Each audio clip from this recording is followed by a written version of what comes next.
জামানার সাথে মিলায় হক কথা বললে কোনো ঝামেলা আসে না। বিগত সময়ে সব হুজুরকে জেল খেটেছে।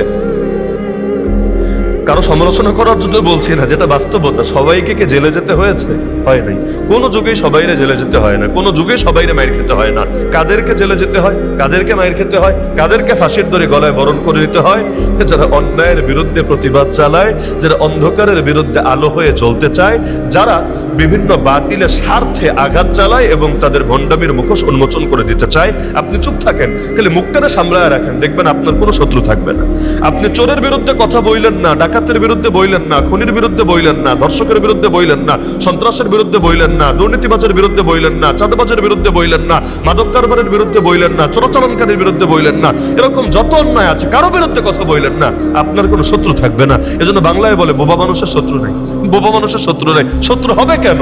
আমার নবী 40টা বছর তো ওদের মাঝে কাটালেন, কই কেউ তো মারলো না, কেউ তো গালি দিল না, কেউ তো গায়ে হাত তুললো না, কেউ তো তার বিরুদ্ধে দুশ্মনী করলো না। তো যেই মাত্র কুফরের বিরুদ্ধে আওয়াজ তুললেন, মূর্তি পূজার বিরুদ্ধে কথা বললেন, পত্তলোকতার বিরুদ্ধে প্রতিবাদ করলেন, শিরিক এবং তাগুতের বিরুদ্ধে, জাহেলিয়াতের বিরুদ্ধে অবস্থান নিলেন, একটা দিনের জন্য তারে শান্তিতে থাকতে দিল না। তার গা থেকে রক্ত ঝরালো, তারে নিয়ে 3 বছরের বেশি অবরুদ্ধ করে রাখলো, এক পর্যায়ে দেশ ছাড়তে বাধ্য করলো। তারপর 27টা যুদ্ধ তার বিরুদ্ধে পরিচালনা করলো, এমনকি তার দাঁত শহীদ করলো, তার আঙ্গুল থেকে রক্ত ঝরালো, তার আপন চাচার বুক চিরে কলিজা বের করে চিবিয়ে খেলো।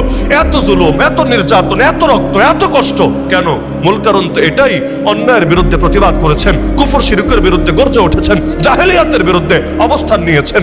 নবীর জীবন থেকে কি শিখলেন? এটাই শিখলাম, যারাই হকের পক্ষে অবস্থান নিয়ে বাতিলের বিপক্ষে প্রতিবাদ করবে, আর জামানায় তাদের সঙ্গে নবীর সাথে যে আচরণ করা হয়েছে ওই রকম আচরণই করা হবে। আর যারা প্রতিবাদ ছেড়ে দিবে, নাহিয়ানিল মুনকার ছেড়ে দিবে, অন্যায়ের বিরুদ্ধে কথা বলা ছেড়ে দিবে, কেউ তাদের বিরুদ্ধে অবস্থান নেবে না, বরঞ্চ চিন্তা করবে তারে দিয়া যদি 2টা ফায়দা নেওয়া যায়, মন্দ কিসে, মন্দ কিসে। এজন্য কোন জামানায় সবাইকে টার্গেট করা হয় নাই। এমনকি চেঙ্গিস খান, হালাকু খান যখন কয়েক কোটি মুসলমানকে শহীদ করেছে, 1-2 না, ওই সময়ও তাদের দরবারেও কিছু মোল্লা পেলেছে। ইতিহাস পড়েন, দেখেন ওই সময়ও কয়েক কোটি মানুষ মারামারি বুঝেন। ইতিহাস পড়েন কি হারে গণহত্যা করেছে, কি হারে, কিন্তু এত করার পর কয়েকজনকে পাশে পাশে ফেলেছে। এমনকি এই যে একটা ধর্মই বানায় ফেললো সম্রাট আকবর, দ্বীন এলাহি, আলাদা একটা ধর্ম। সম্রাট আকবরও তো একটা মূর্খ, ওর না ছিল জেনারেল নলেজ, না ছিল ধর্মীয় নলেজ, কিচ্ছু নাই, চরম গণ্ড মূর্খ। পড়ালেখাই তো করে নাই, ধর্ম বানাতেও তো জ্ঞান নাই, ধর্ম একটা বানাতেও তো জ্ঞান লাগে। পারলো কিভাবে? ও পেরেছে, ওর দরবারে 2টা ভণ্ড মৌলবী ছিল বলে, আবুল ফয়েজ আর ফয়েজি। এই 2 ভণ্ড যদি না থাকতো, আকবর 10 বার জন্ম নিয়েও পারতো না এই পর্যায়ে যেতে। এই 2 ভণ্ডই মূলত জ্ঞান সাপ্লাই দিয়েছে। এমনকি মির্জা গোলাম আহমদ কাদিয়ানির বিরুদ্ধে এত আন্দোলন, এত প্রতিবাদ, এই মির্জা নিজেও এই জ্ঞান ওর ছিল না যেটা দিয়ে এত বিশাল কাণ্ড সে ঘটাতো। ওর এক মৌলবী ছিল যার নাম মির্জা আব্দুল হাকিম, নাম তো বড় সুন্দর, হাকিম। হাকিম, ওই হাকিমের বান্দা যার নাম, ওই ফাজিল জ্ঞান সরবরাহ করে মূলত কাদিয়ানি ধর্মমতকে শক্তিশালী করেছিল। এজন্য আর জামানায় ওই যে একটা মজার গল্প আছে, গাছ কুড়ালটা বলছে, কিরে কুড়াল তুই আমারে কাটিস কেন, তোর সাথে আমার কি শত্রুতা? কুড়াল বলে, দেখ আমি তো জাস্ট একটা লোহার টুকরা, আমি কিছুতেই তোরে কাটতে পারতাম না যদি না আমার পিছনে তোর জাতি ভাই লাগা থাকতো। কারণ শুধু লোহার টুকরা নিয়ে তো গাছ কাটা যাবে না, পিছন দিয়ে তো ওই যে কাঠি একটা ঢুকাতে হয়, তাই না? কাঠ একটা ঢুকায় তারপর কোপ দিলে না কাটাকাটি শুরু হয়। তো এখন গাছ রে বলছে সেই কুড়াল যে আমি তো বেটা জাস্ট একটা লোহার টুকরা, আমি কিছুতেই তোরে কাটতে পারতাম না, হয়তো হালকা আঘাত পড়তো কিন্তু তোরে আমি কাইটা পুরো আলাদা করতে পারতাম না। এজন্যই পেরেছি, তোর জাতি ভাই তো আমার লগেই আছে, ও যেহেতু আমাকে সাপোর্ট দিচ্ছে এজন্য আমি পারছি তোরে কাটতে। এটাই কিন্তু তিক্ত বাস্তবতা, যদিও রূপকথার গল্প, কিন্তু এটাই হলো তিক্ত বাস্তবতা। এজন্যই জালেমরা কাটা দিয়ে কাটা তুলতে চায়, আর নিজেদের অজান্তে অনেকে তাদের ফাঁদে পা দিয়ে বসে। যদিও পরিণতি কারোর জন্য ভালো হয় না। মির্জাফরের পরিণতি ভালো হয়েছিল, মীর সাদেকের পরিণতি ভালো হয়েছিল, ইবনে আলকামির পরিণতি ভালো হয়েছিল। বলবেন ইবনে আলকামি আবার কেডা? ইবনে আলকামি হলো ওই হালাকু খান যারে হাত করে আব্বাসী খিলাফতের পতন ঘটিয়েছিল। ও ছিল আব্বাসী খিলাফতের মন্ত্রী, কিন্তু মন্ত্রী হয়ে ওদের সাথে হাত মিলিয়ে সে ভেবেছে যে আগামীতে সেই খলিফা হবে, তার নেতৃত্বে সব আসবে, কিন্তু খলিফাগিরি আর তার কপালে জোটে নাই। তারে দিয়ে যখন খলিফারই হত্যা করাতে পেরেছে, সব ধ্বংস করতে পেরেছে, এবার এই বোঝারে রাইখা কি লাভ? আর যারা গাদ্দার তারা তো গাদ্দারি, আজকে করলো একজনের সাথে, কালকে ওর সাথে করবে নাকি গ্যারান্টি আছে? ব্যাস, ওরেও ধ্বংস করে দিয়েছে। আল্লাহ হেফাজত করুন। এজন্য শেষ জামানার ব্যাপারে আমরা যে জামানায় আছি, বা আমরা তো ভালো আছি আলহামদুলিল্লাহ, আগামী তো আরো খারাপ জামানা আসছে। এটা ভাইবেন না যে সামনে মনে হয় ভালো দিন আসবে না। নবীর হাদিসেই আছে প্রত্যেক পরবর্তী দিন আগের দিনের চাইতে খারাপ হবে, প্রত্যেক পরের দিন আগের দিনের চাইতে খারাপ হবে।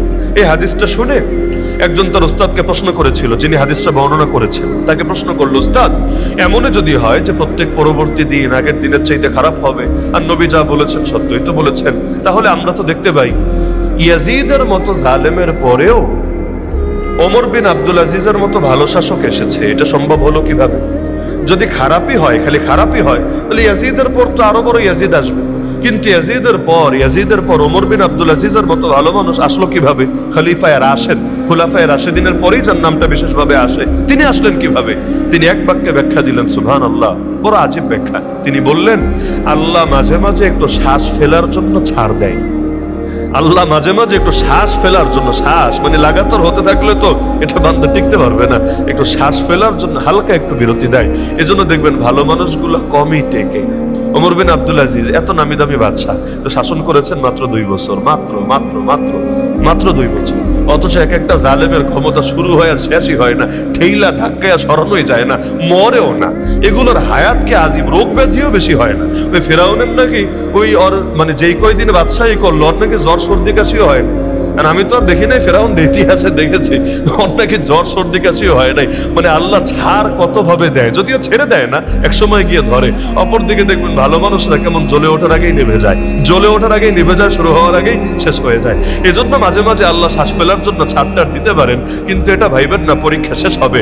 যতদিন মাহদি না আসবেন, যতদিন দাজ্জাল ধ্বংস না হবে, যতদিন নবী ঈসা আবারও না ফিরবেন, ততদিন পর্যন্ত ফিতনা শুধু বাড়তেই থাকবে। ঈমানদারদের জন্য ঈমান রক্ষা করা এমন কঠিন হবে, হাতের মধ্যে জ্বলন্ত অঙ্গার ধরে রাখা যত কঠিন, ঈমান রক্ষা করা হবে তার চাইতেও বেশি কঠিন। তো সুতরাং মাঝে মাঝে শ্বাস ফেলার জন্য আল্লাহ ছাড় দিলে আলহামদুলিল্লাহ, লেকিন সবর ছাড়া যাবে না। তো যে হাদিস আমি শোনাতে চাচ্ছিলাম, নবী সাল্লাল্লাহু আলাইহি ওয়াসাল্লাম বলেন, এই হাদিসও সুনানে আবি দাউদ, তিরমিজি, ইবনে মাজাহ সহ বিভিন্ন কিতাবের মধ্যে আছে। নবী সাল্লাল্লাহু আলাইহি ওয়াসাল্লাম বলেন, ইন্না মিন ওয়ারাইকুম আইয়ামান আস-সাবরু ফীহিন্না মিথলুল কবদি আলাল জামর। সাহাবীরা শোনো, তোমাদের পরে পৃথিবীতে আসতে যাচ্ছে এমন জামানা, এমন সব দিন, যে জামানায় দ্বীনের ব্যাপারে সবর করা হবে এত কঠিন, হাতের মধ্যে জ্বলন্ত অঙ্গার ধরে রাখা যত কঠিন। তবে সান্ত্বনা হলো, লিল আমিলি ফীহিন্না মিথলু আজরি 50 রাজুলাম মিনকুম, সেই সময়ও যারা আমল করবে তাদের এক একজন তোমাদের 50 জনের সমান সওয়াব পাবে। সাহাবী অবাক হয়ে বলেন, ইয়া রাসূলুল্লাহ, 50 জন বুঝলাম, আমাদের 50 জন কেমনে হয়? ওই জামানার 50 জনের সওয়াব একজন পাবে, আপনি কি এটা বোঝাচ্ছেন? আপনি কি এটা মিন করছেন? আমরা কই? সাহাবারা তো রাদিয়াল্লাহু আনহু, তা আমাদের 50 জনের সওয়াব তারা পাবে, এটা তো বুঝতে পারছি না, নাকি তাদের 50 জনের সওয়াব পাবে? নবীকে প্রশ্ন করলো, কিলা ইয়া রাসূলুল্লাহ আজরু 50 মিন্না আও মিনহুম। নবী সাল্লাল্লাহু আলাইহি ওয়াসাল্লাম বললেন, আরে বাল আজরু 50 মিনকুম, তোমাদের 50 জনের সওয়াব আল্লাহ তাদের এক একজনকে দিবে। বুঝতে পারেন? কই সাহাবী আর কই শেষ জামানার মানুষ, কই সাহাবী আর কই শেষ জামানার মানুষ। কিন্তু সাহাবীদের 50 জনের সমান সওয়াব আর সমান ঈমান বলি নাই, জান্নাতের সমান মাকাম বলি নাই। সওয়াব বেশি হলেই, যেমন পাওয়ার বেশি হওয়া এক জিনিস, পয়সা বেশি হওয়া আর এক জিনিস, তাই না? অনেকে আছে বহুত পয়সাওয়ালা কিন্তু পাওয়ার নেই। পাওয়ার যদি না থাকে, আপনার রাষ্ট্রপতি বানায় দিলেও তো আপনার কিছু করার নেই।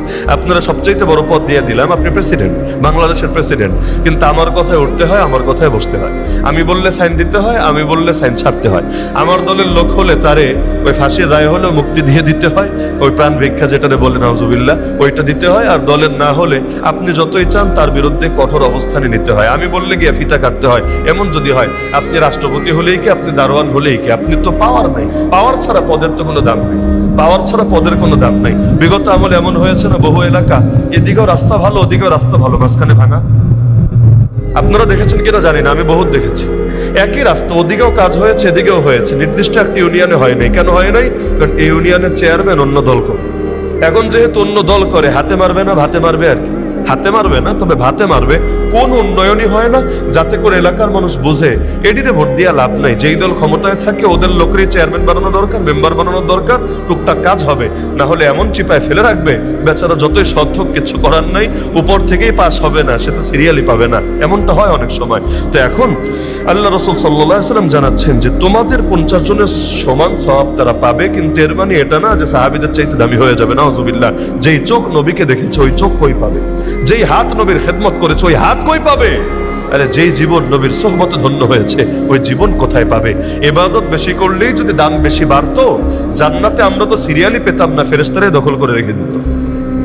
ফেরেশতাদের ইবাদত কই আর আমাদের ইবাদত কই?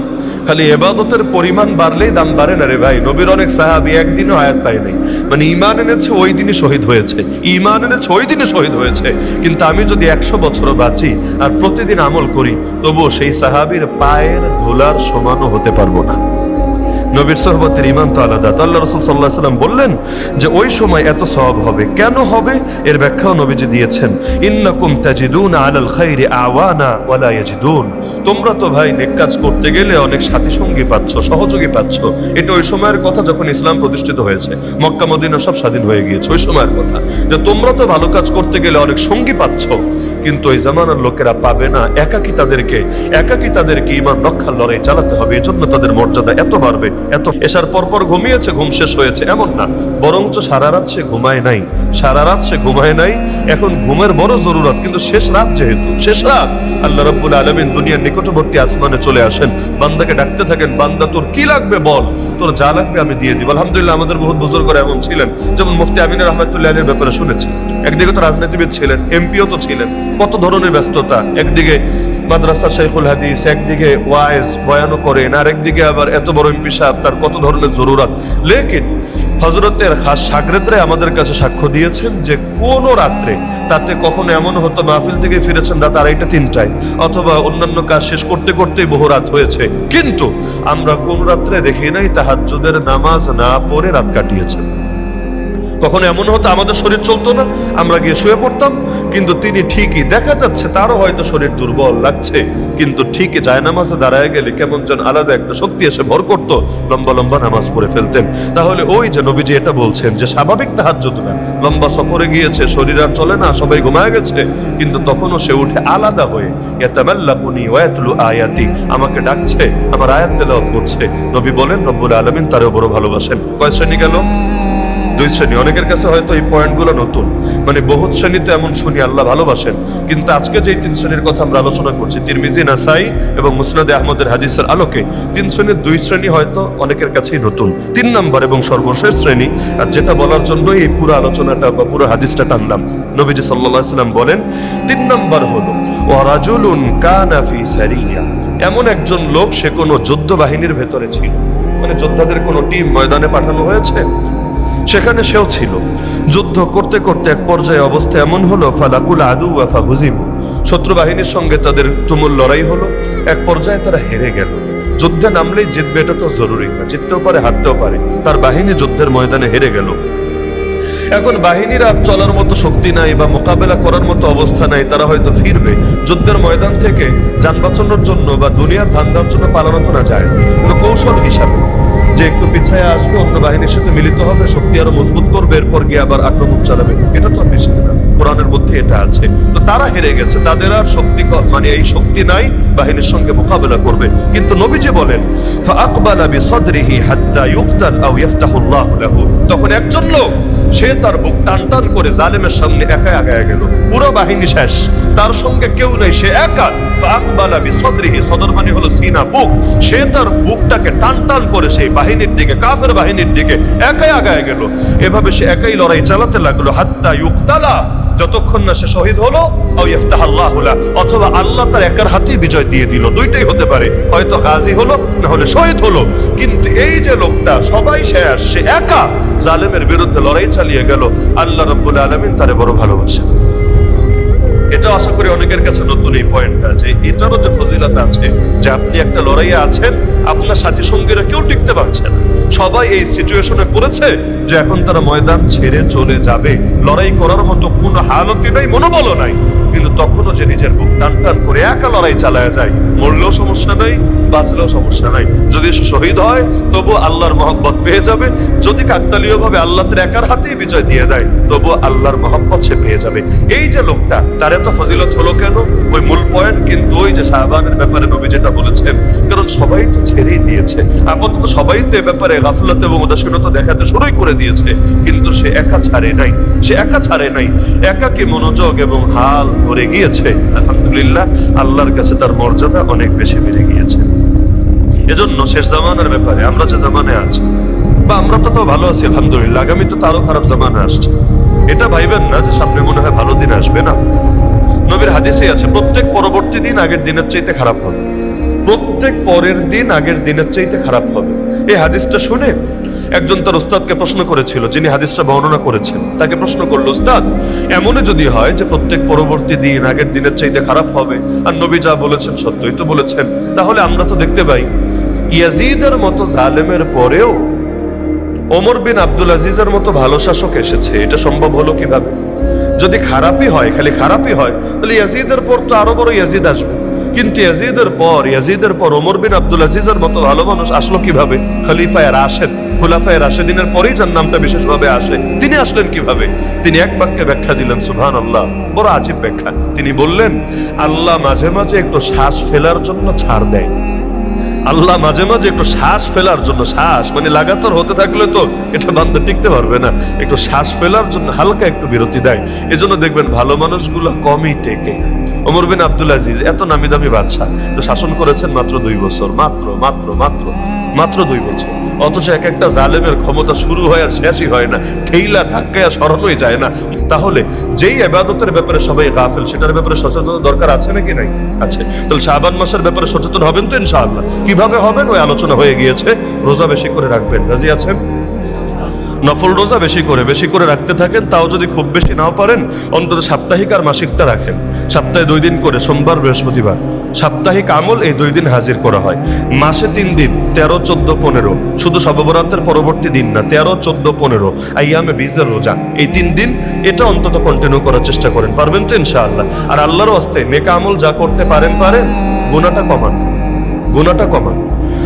তাও ব্যক্তিগত গুনার চাইতে জাতীয় সামাজিক গুনাহ, ওইটা তো আরো বড় জঘন্য। আমি এটাও শুনলাম এই এলাকায় নাকি ওই বিভিন্ন সময় কাওয়ালি টাওয়ালি হয়, বাদ্যযন্ত্র সহকারী।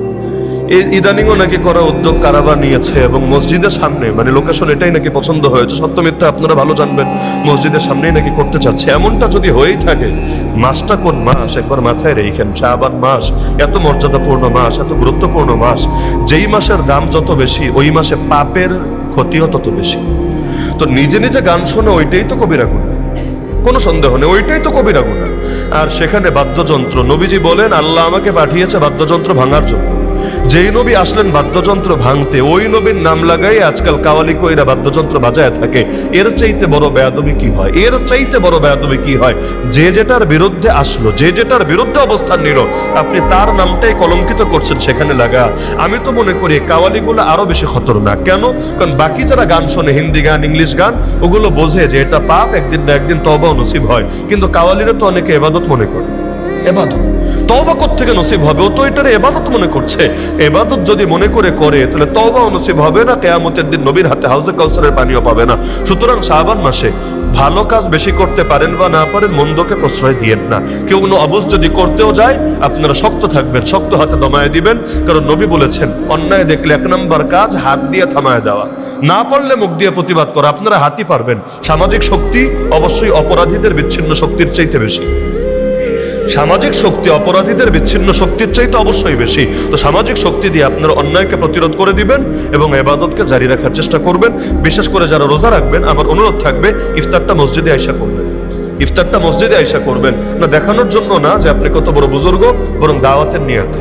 আপনাকে দেখে আরেকজন উৎসাহিত হবে ইনশাআল্লাহ। আর 10টা-20টা ছেলে পেলে মিলে যদি করতে পারেন একটা ইফতারের আয়োজন, দেখবেন আপনাদেরকে দেখে আরো 20 জন 40 জন এমনি রেডি হবে। আর সামর্থ্য থাকলে কয়েকজনের টাইনা নিয়ে ইফতারে বসায় দিয়েন, ভাই বসেন। বলবে রোজা তো রাখি নাই। আর ইফতার খেতে কি রোজা রাখা লাগে? এমনি ইফতারে আলাদা মজা আছে, বসেন আমাদের সাথে। এভাবে টাইনা নিয়ে 2 দিন জোর করে বসান, দেখবেন 3 নম্বর দিন তিনি চিন্তা করবে, পোলাপন তো ছাড়ে না, যেহেতু ধরে নিয়ে খাওয়াবেই তো রোজা রেখেই খাই। একসিলায় দেখবেন সমাজে আমল জিন্দা হয়ে যাবে ইনশাআল্লাহ। তো শাবানের রোজাটা একটু সমাজে প্রতিষ্ঠিত করার জন্য উদ্যোগ নেন। আল্লাহ সবাইকে তৌফিক দান করুন, আমিন। ওয়া আখিরু দাওয়ানা আলহামদুলিল্লাহি রাব্বিল আলামিন।